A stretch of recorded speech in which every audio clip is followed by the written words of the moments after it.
Krishna, Krishna Prabhupada. So today we'll be reading three verses. We're doing three verses, 35, 36 and 37. Bhayad ranad uparatam mamsyante tvam maharathaha yesham chatvam bahumato bhutva yasyasi laghavam avatyavadamscha bahun vadishyanti tavahitaha nindantas samarthyam tato dukkhataram nukim hato va prapsyasi swargam jitva va bhokshyase mahim tasmad uttishta kaunteya yuddhaya kruta nischayah. So here we see Krishna saying, can everyone please mute? They are not talking.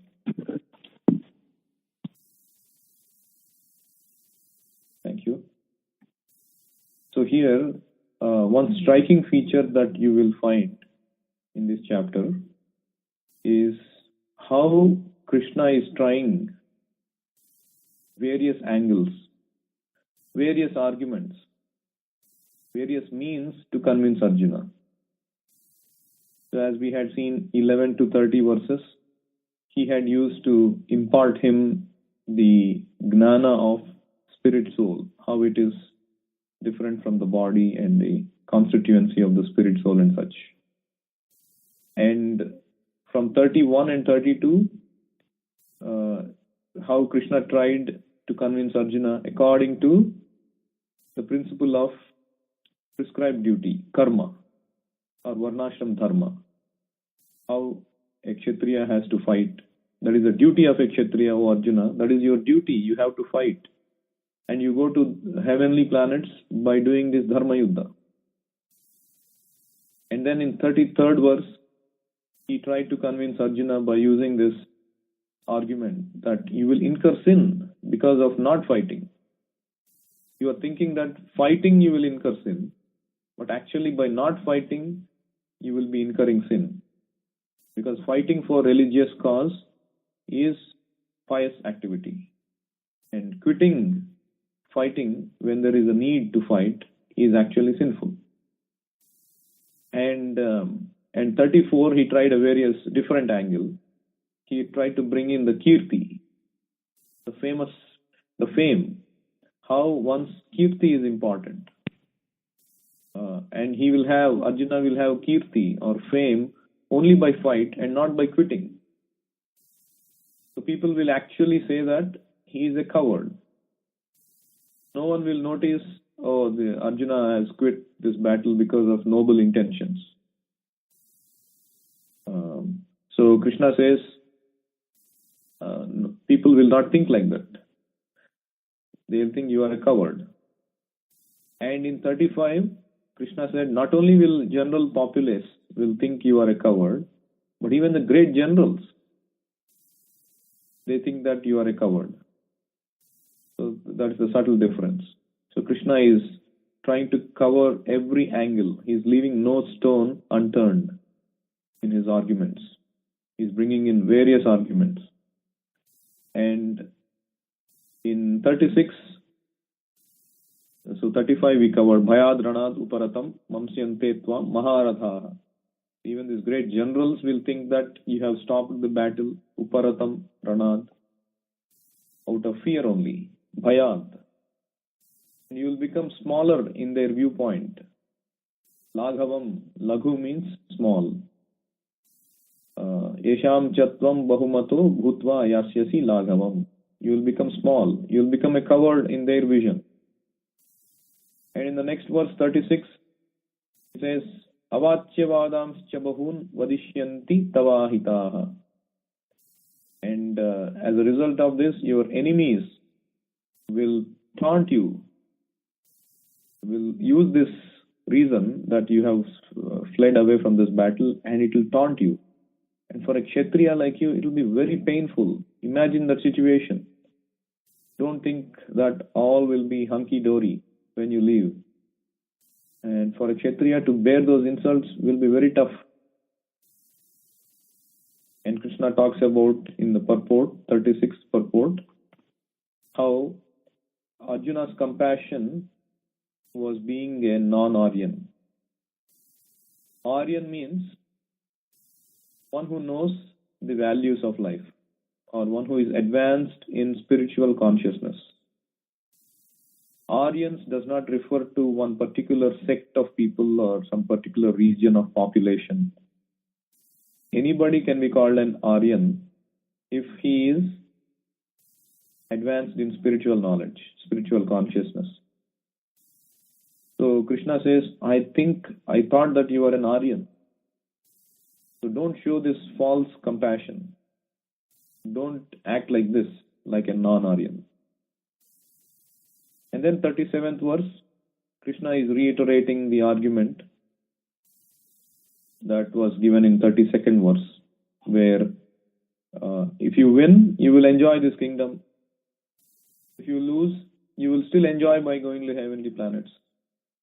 Ato va prapyasi swargam, jitva va bhokshyase mahim. Tasmad uttishta kaunteya yuddhaya krutanischaya. Therefore, you get up and fight.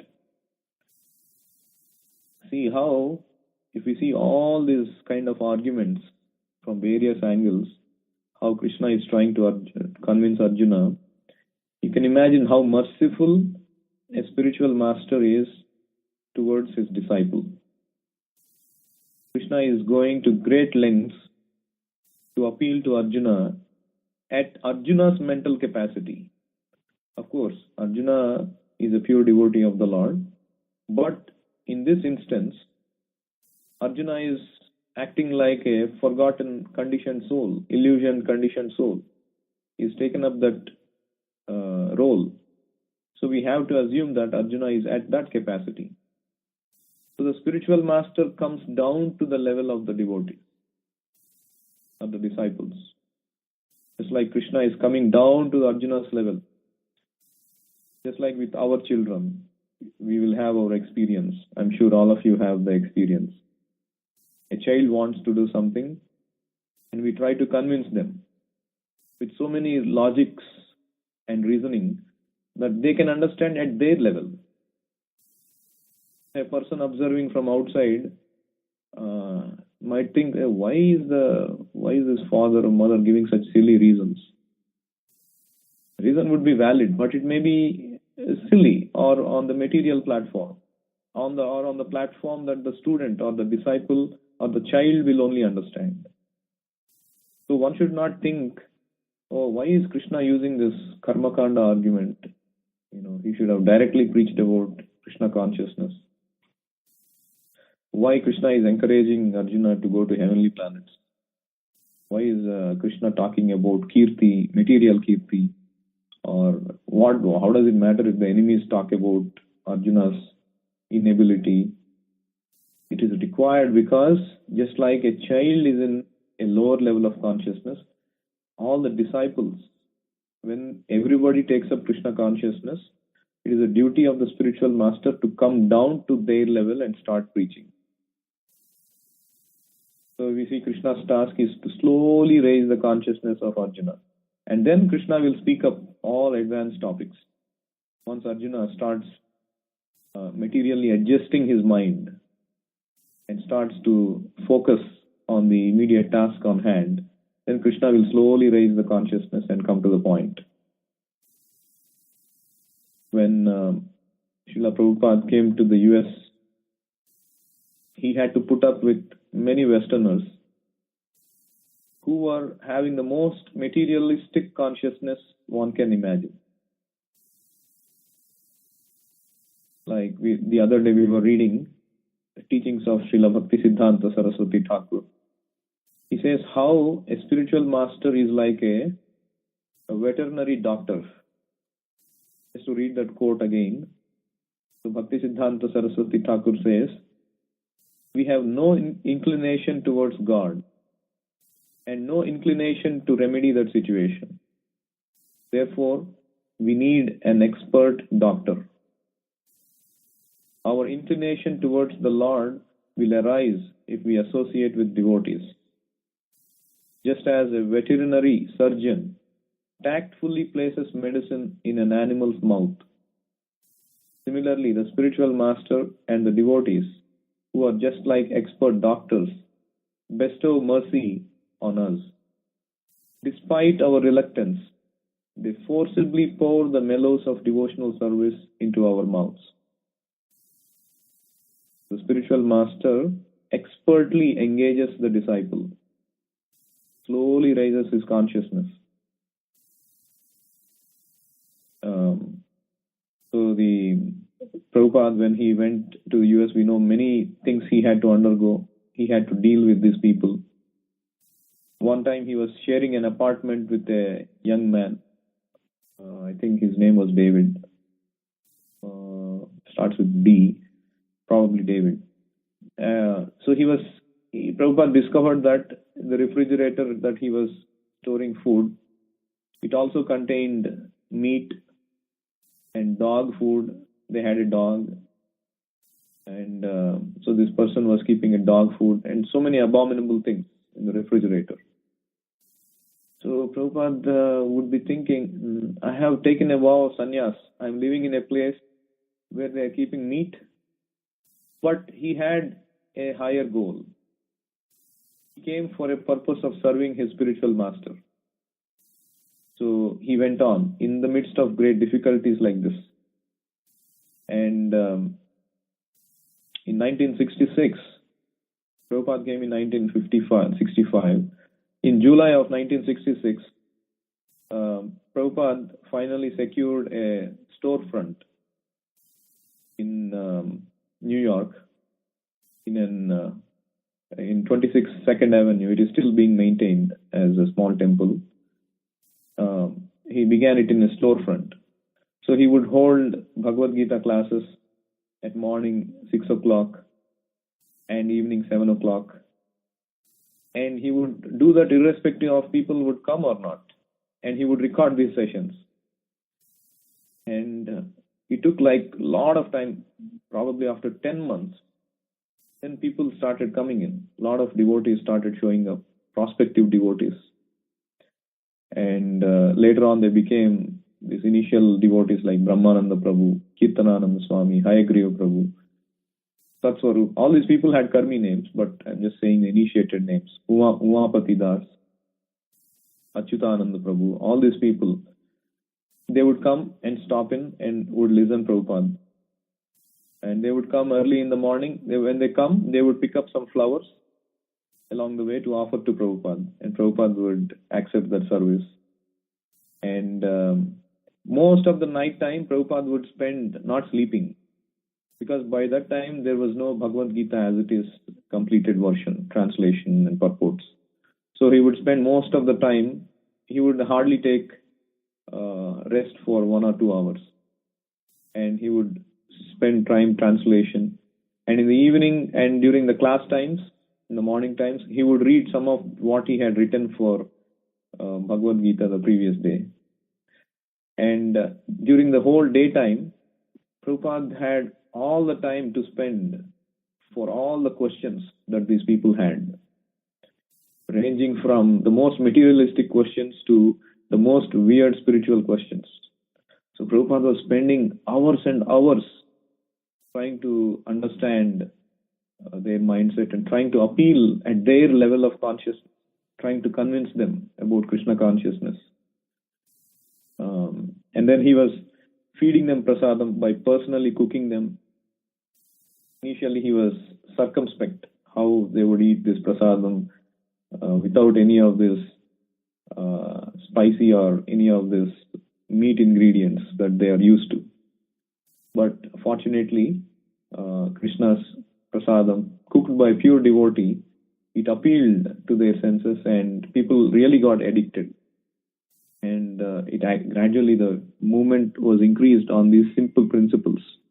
Spending time with them and cooking them prasadam and making them attend classes, giving them service, simple service. And so like that, the first temple was founded in 1966. And then Prabhupada, the main method of hiring students was during the Kirtan time. He would go to these parks and he would just keep chanting for hours and hours, and like it will go on for like 2-3 hours every day when they go for typically they would go on Sundays during the afternoons to chant in the parks, and these kirtans would last for like 2 to 3 hours, and Prabhupada would be tireless, and his disciples would be you know getting tired, but Prabhupada would go on and on, and people would come and dance, and then they would come back to the class, and they would eat the prasadam. So like that, and so Prabhupada never preached to them about stopping their sinful activities. He only preached to them initially about following the chanting process and honoring prasadam. And then for one fine day, slowly he started introducing in their storefront on the door of the bathroom. He pasted a note listing the basic regulative principles. So he says all initiated devotees must avoid illicit sex, gambling, meat eating, intoxication, always chant Hare Krishna and not talk any nonsense. And then slowly people started realizing we are in for a big movement, big mission. But he was always compassionate. It seems Prabhupada would say to these people, I am 80% lenient. If I gave you all of these rules and regulations that are required, you would faint. So Prabhupada said he gave only as much rules and regulations as it is required. He didn't give many of them. Only as much as required. And then after that, Prabhupada, after the 1966, the next place where they opened temple, any guesses what was the next temple opened? Where did they open the next temple? San Francisco. San Francisco, yes. So unfortunately, the San Francisco temple is no more there. They combined San Francisco and Berkeley together. So during those times, Berkeley also existed and San Francisco also. But anyway, whatever reason. So Prabhupada Prabhupada went with Kirtanananda and Hayagriva Prabhus to San Francisco, and then he opens a temple in 1967. And then from there, Kirtanananda Swami goes to Montreal and in Canada, where the third temple was begun. So the third temple was in Montreal. So like that, slowly his temple started coming. But in 67, actually Prabhupada suffers a severe stroke, which almost ended his life. Like Prabhupada himself said that probably that was the time for leaving his body, according to Kala. But Krishna wanted him to finish Krishna's work. So that's why Prabhupada was there. He was completely dependent on the mercy of the Lord, on the free will of the Lord. So Prabhupada goes back to India. And then after regaining his health, he would come back. And then he empowered his disciples to just spread the movement. And his disciples were going out everywhere, including the European countries, starting with London. They meet the Beatles, and then slowly in other places of the US, the temples were growing. Los Angeles, Detroit, Boston, Philadelphia, Columbus. Like that, the list kept on growing. And but Prabhupada was doing the translation work because he realized that he needed to concentrate on his translation also.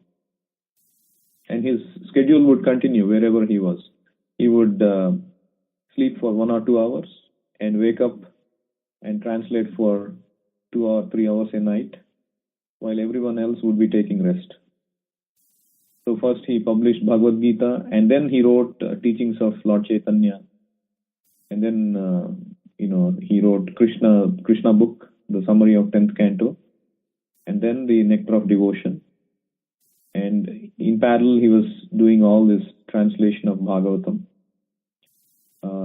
but in between, during 74, 75, he took a break for 18 months from writing Srimad Bhagavatam.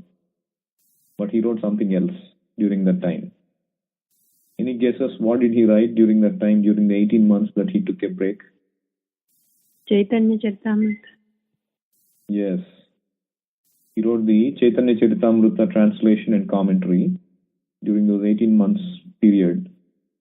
And then we know the story how Chaitanya Charitamrita was published in a record time.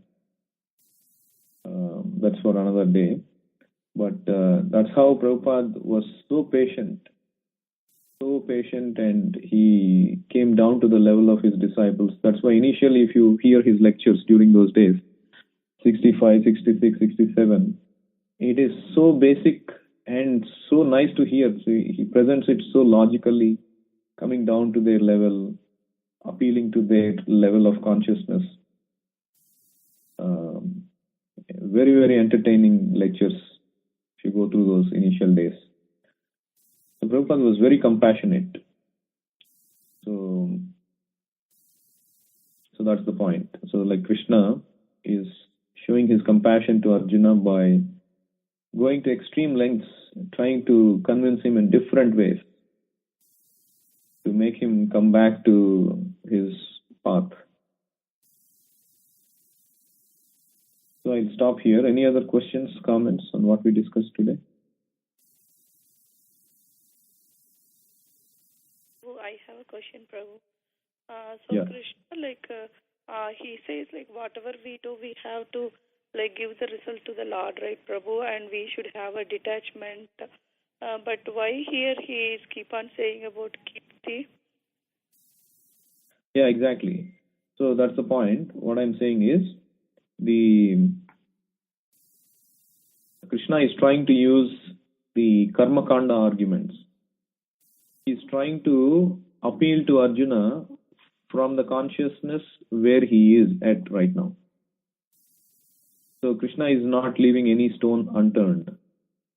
He first said about Gnana by spirit soul, and then he is turning Arjuna's attention to Karma Kanda, because Arjuna was speaking from a Karma Kanda perspective, right?